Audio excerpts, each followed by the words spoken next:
₹5 से भी कम में ट्रेड कर रहा है ये पेनी स्टॉक 100 करोड़ तक का फंड रेज करने वाला है। नमस्कार दोस्तों, स्वागत है आप सभी का हमारे यूट्यूब चैनल बुल अर्नर पर। आज की इस एजुकेशनल वीडियो में हम एनालिसिस करने वाले हैं एक बहुत ही जबरदस्त स्टॉक की। इस कंपनी का नाम है केबीसी ग्लोबल लिमिटेड, जो कि ट्रेड कर रहा है ₹2.27 के आसपास में।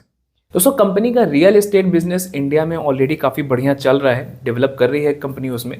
लेकिन कंपनी का जो मेन फोकस है वो इंफ्रास्ट्रक्चर सेक्टर को लेकर, जैसे अफ्रीका में इंफ्रास्ट्रक्चर डेवलपमेंट को लेकर कंपनी ज़्यादा फोकस्ड है। अब इंफ्रास्ट्रक्चर डेवलपमेंट में क्या चीज़ें आती है, इसमें बड़े बड़े प्रोजेक्ट्स होते हैं। जैसे कि आप कह सकते हो रोड का ऑर्डर होता है, यहाँ पर रोड को बनाने को लेकर होता है प्रोजेक्ट।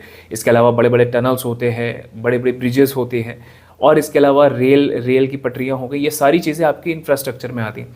और हम सभी जानते हैं कि अफ्रीका में अभी भी इंफ्रास्ट्रक्चर की बहुत कमी है, तो कंपनी इस चीज़ को लेकर ज़्यादा फोकस्ड है। अब अगर कंपनी 10 साल भी अफ्रीका में काम कर जाती है और बढ़िया काम कर जाती है, तो एक इंटरनेशनल लेवल पर कंपनी की काफ़ी अच्छी छवि बन जाएगी, काफ़ी अच्छा कंपनी का नाम हो सकता है, जो कि कंपनी के लिए काफ़ी फ़ायदेमंद साबित हो सकता है, और कंपनी ही नहीं, इसके इन्वेस्टर्स के लिए भी काफ़ी ज़्यादा फायदेमंद हो सकता है। कंपनी काम बढ़िया कर भी रही है, इंडिया में भी और इंटरनेशनल मार्केट में भी अपने पैर जमाने की कोशिश कर रही है, जिससे आगे आने वाले टाइम में ये स्टॉक जो आज बहुत कम रेट पे है, बहुत अच्छे रेट पर देखने को मिल सकता है। जाहिर सी बात है, जब किसी कंपनी को बड़े बड़े ऑर्डर्स मिलते हैं तो वो इन्वेस्टर की नज़रों में जाती है कंपनी। फिर इन्वेस्टर्स हो गए, एफआईआईज हो गए, उसमें पैसा अपना इन्वेस्ट करते हैं, क्योंकि वो ग्रोथ चाहते हैं और ऐसी कंपनीज की ग्रोथ सबसे पहले होती है। गाइज, इसके साथ कंपनी जो है वो अफ्रीका में बड़े बड़े टाउनशिप्स, हॉस्पिटल्स के कंस्ट्रक्ट करने के कॉन्ट्रैक्ट के लिए भी बातचीत कर रही है। वो सारी चीज़ें पाइपलाइन में है। एक महीने में 16% के आसपास तक का इसने रिटर्न अपने इन्वेस्टर्स को प्रोवाइड किया है। रिसेंटली फंड रेज को लेकर काफ़ी ज़्यादा कंपनी चर्चा में है। इसके अलावा इसके और भी अनाउंसमेंट आए हैं, जो मैं आपको आगे स्क्रीन पर दिखाने वाला हूँ। तो स्टेप बाय स्टेप सारी चीज़ें समझेंगे, अच्छे से एनालिसिस करेंगे, इसलिए वीडियो को एंड तक जरूर देखिएगा। वीडियो आपके लिए काफ़ी ज़्यादा इन्फॉर्मेटिव होने वाली है। सो बगैर किसी देरी के हम सीधा स्क्रीन पर चलते हैं। दोस्तों, ये रहा केबीसी ग्लोबल लिमिटेड, जिसका बीएससी स्क्रिप्ट कोड है 541161। एनएससी पर आपको ये केबीसी ग्लोबल के नाम से मिल जाएगा। रिसेंटली ट्रेड कर रहा है ₹2.27 के आसपास में। बात करें कंपनी के बिजनेस की, तो 2007 में आई ये कंपनी केबीसी ग्लोबल लिमिटेड जो है वो real estate, construction, development, civil contracts and इससे रिलेटेड एक्टिविटीज में इन्वॉल्व है। देखा जाए तो कंपनी का मार्केट कैपिटल 388 करोड़ है। करंट प्राइस ₹202.27 पे चल रहा है। ऑल टाइम हाई ₹2.70, मतलब अपने ऑल टाइम हाई की ये बहुत पास चल रहा है। ये एक अच्छी बात है। ऑल टाइम हाई के बाद हमको 20 से 25% का भी मूव मिल जाता है जब ऑल टाइम हाई हिट होता है। तो अपने ऑल टाइम हाई के पास में स्टॉक चल रहा है। बुक वैल्यू ₹8.29 है। इसके बाद अगर हम बात करें कंपनी की फेस वैल्यू ₹1 है। दोस्तों, यहाँ तक तो चीज़ें हमें ठीक ठाक समझ में आती हैं, कुछ ऐसी खास कमियां नज़र नहीं आती। इसके अलावा कंपनी ने अपने रिड्यूस कर लिए हैं डेट भी। देखा जाए तो ऑलमोस्ट डेट फ्री कंपनी है। इसके अलावा इनके क्वार्टरली रिजल्ट भी एक्सपेक्टेड हैं कि अच्छे आएंगे आगे चलकर। तो यहाँ तक तो हुए इनके थोड़े से फंडामेंटल्स, यहाँ पर देखा जाए तो कंपनी ठीक ठाक नज़र आ रही है। आगे बढ़ते हैं तो इनके कुछ अनाउंसमेंट्स पे चर्चा कर लेते हैं, जो कि काफ़ी ज़्यादा इंपॉर्टेंट अनाउंसमेंट है। ठीक है ना? तो पहले एक एक अनाउंसमेंट को हम समझ लेते हैं। यहाँ पर जो अनाउंसमेंट आया है, इस पहले अनाउंसमेंट में केबीसी ग्लोबल लिमिटेड की जो सब्सिडरी है कार्दा इंटरनेशनल इंफ्रास्ट्रक्चर लिमिटेड, जो कि CRJE ईस्ट अफ्रीका लिमिटेड से $20 मिलियन का सिविल इंजीनियरिंग सब कॉन्ट्रैक्ट अफ्रीका के कंस्ट्रक्शन विकास के लिए मिला है। तो ये काफ़ी अच्छी बात है। मैं आपको दूसरे अगर अनाउंसमेंट पर लेकर चलूँ, तो केबीसी ग्लोबल लिमिटेड ने अपने 3 रेजिडेंशियल कम कमर्शियल प्रोजेक्ट्स का कंस्ट्रक्शन पूरा कर लिया है, और कंप्लीशन सर्टिफिकेट के लिए जो है अथॉरिटी से वो सर्टिफिकेट भी रिसीव करेगी। तो ये एक दूसरी बात है, जहाँ पर आप तीनों इनके जो प्रोजेक्ट्स हैं वो देख सकते हैं, जिसको इन्होंने कंप्लीट कर लिया है।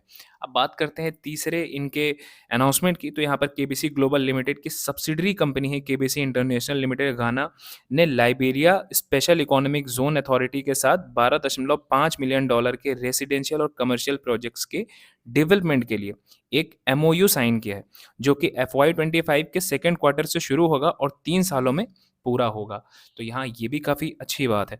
मैं आपको इनके चौथे अनाउंसमेंट की तरफ अगर लेकर चलूँ, केबीसी ग्लोबल लिमिटेड ने कैपरी ग्लोबल कैपिटल लिमिटेड को 0.66 करोड़ का जो है वो जो डिफॉल्ट था उसे पूरा कर दिया है, और 19 सितंबर 2024 को पेमेंट ऑब्लिगेशंस फुलफिल करते हुए एक एमओयू भी साइन किया है, जिससे नॉन फाइनेंशियल पेनल इंटरेस्ट की छूट मिल गई है।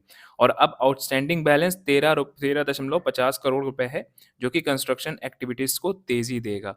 यहाँ पर उसकी भी डिटेल्स आप देख सकते हैं। ठीक है ना? अब इसके बाद आगे बढ़ते हैं, इनका एक और अनाउंसमेंट है जो काफ़ी ज़्यादा चर्चा में था। यहाँ पर देखेंगे तो केबीसी ग्लोबल लिमिटेड ने नासिक के जय भवानी रोड पर एक नया कमर्शियल कम रेसिडेंशियल प्रोजेक्ट शुरू किया है, जिसमें 6 कमर्शियल और 22 रेसिडेंशियल यूनिट्स होंगे और टोटल एरिया 30,998 स्क्वायर फीट का यहाँ पर होगा। प्लॉट एरिया 761.32 स्क्वायर मीटर यहाँ पर आप देख सकते हैं। तो दोस्तों, ये भी एक काफ़ी अच्छी और पॉजिटिव बात है कंपनी को लेकर। ये जो अनाउंसमेंट मैं आपको दिखा रहा हूँ, इससे आप एक चीज़ समझ सकते हैं कि कंपनी कितना ज़्यादा एक्टिव है अपने काम को लेकर और कर रही है, किस तरीके से ग्रो कर रही है। आगे बढ़े नए अनाउंसमेंट पर, तो यहाँ पर केबीसी ग्लोबल लिमिटेड ने सितंबर 2024 में अपने प्रोजेक्ट से कुल 13 यूनिट का पोजीशन सक्सेसफुली हैंड ओवर किया है, जिसमें हरिकुंज मेफ्लोवर यहाँ पर आप देख सकते हैं, जिसमें हरिकुंज मेफ्लावर 5 यूनिट हैं इसके, और हरि कृष्णा फेज़ 4 के 4 यूनिट्स हैं, और इसके अलावा हरि संस्कृति फेज़ 2 जो है, संस्कृति फेज़ 2 के यहाँ पर 4 यूनिट शामिल हैं। तो ये भी इन्होंने हैंड ओवर कर दिया है इसका पोज़ीशन। अब जो लास्ट में सबसे ज़्यादा इम्पोर्टेंट इनका जो अनाउंसमेंट आया है, वो है फंड रेज़ को लेकर, जिसकी वजह से कंपनी और ज़्यादा चर्चा में चल रही है और ज़्यादा डिमांडिंग हो गई है। अब ये फंड रेज़ की न्यूज़ बहुत ज़्यादा इम्पोर्टेंट है। इसमें कुछ पॉइंट्स हैं जो मैं आपको बताता हूँ। जैसे कि यहाँ पर जो कंपनी है ना, 16 अक्टूबर 2024 को इनकी एक बोर्ड ऑफ डायरेक्टर्स की मीटिंग हुई, जिसमें इक्विटी शेयर्स इश्यू करके 100 करोड़ तक फंड रेज करने पर विचार करेगी कंपनी और अप्रूवल भी देगी। यहाँ पर जो फंड रेजिंग का मेन एम है कंपनी का, वो कर्ज को चुकाना है, जिसमें स्टैच्यूटरी ड्यूज भी शामिल है। और इसके बाद फंड रेज करने के लिए अलग अलग तरीकों का इस्तेमाल भी किया जाएगा, जैसे कि प्रेफरेंशियल अलॉटमेंट और वारंट्स, जो शेयर होल्डर्स और रेगुलेटरी अप्रूवल्स के आधार पर होगा। तो दोस्तों, कंपनी जो फंड रेज करती है, वो उसका कई मकसद हो सकता है, जो कि सबसे ज़्यादा जो सबसे इंपॉर्टेंट एम है कंपनी का इस समय, वो है अपने कर्ज को चुकाना। इसके अलावा कंपनी फंड रेज के अमाउंट को ग्रो करने के लिए भी इस्तेमाल कर सकती है, नए प्रोजेक्ट्स लाने के लिए और नए नए प्लान्स बनाने के लिए भी उस फंड का इस्तेमाल कर सकती है, जो कि कंपनी के ही फायदे के लिए होता है। अब ऐसे में जो इन्वेस्टर्स होते हैं, ट्रेडर्स होते हैं, वो कंपनी की तरफ अट्रैक्ट होते हैं जब फंड रेज सुनते हैं। उनको पता होता है कि कंपनी अब कहीं न कहीं और अच्छा इम्प्रूव करने वाली है, जिससे कंपनी के प्राइस में भी हमें तेज़ी देखने को मिलती है, बिकॉज़ ऑफ इन्वेस्टर जब आते हैं, ट्रेडर्स आते हैं, एंट्री करते हैं, तो वहाँ पर इनके प्राइस में भी हमको अच्छा खासा अप मूव देखने को मिल जाता है। तो ये काफ़ी इंपॉर्टेंट अनाउंसमेंट है, जिसकी वजह से ये स्टॉक इस समय काफ़ी ज़्यादा चर्चा में चल रहा है। अब लास्ट में हम इनका एक बार रिटर्न भी यहाँ पर देख लेते हैं। मैं आपको दिखाता हूँ, इनके रिटर्न्स की बात करें तो 1 महीने में ये जो स्टॉक है, इसने 16.41% का रिटर्न दिया है। यहाँ पर आप देख सकते हैं 16.41% इन लास्ट मंथ। तो ये भी एक डिसेंट सा रिटर्न है, जो कि काफ़ी अच्छा नज़र आ रहा है। कोई भी ट्रेडर होगा, उसको शॉर्ट टर्म में 16% का रिटर्न मिल जाएगा, तो वो काफ़ी खुश होगा, ये आप भी समझ सकते हैं। फिलहाल दोस्तों, इस वीडियो में इतना ही है, और अगर मैं बोलूँ स्टॉक के बारे में, तो इसको आप अपने पोर्टफोलियो में भी ऐड कर सकते हैं अगर आप चाहें तो। ठीक है ना? फिलहाल वीडियो जो है वो सिर्फ़ एजुकेशनल पर्पज़ के लिए, किसी भी तरीके का बाय कॉल रिकमेंडेशन नहीं दे रहा हूँ मैं। अगर आप किसी भी तरीके का इन्वेस्टमेंट करना चाहते हैं, तो प्लीज़ अपने फाइनेंशियल एडवाइज़र से एडवाइस लेकर करें, या फिर अपने खुद के रिस्क पर यहाँ पर इन्वेस्ट आप करें। यहाँ होने वाले किसी भी प्रॉफ़िट या लॉस की रिस्पॉन्सिबिलिटी हमारी नहीं होगी। वीडियो पसंद आए तो वीडियो को लाइक ज़रूर कीजिएगा, शेयर ज़रूर कीजिएगा। मिलते हैं नेक्स्ट वीडियो में, तब तक के लिए गुड बाय, टेक केयर, जय हिंद।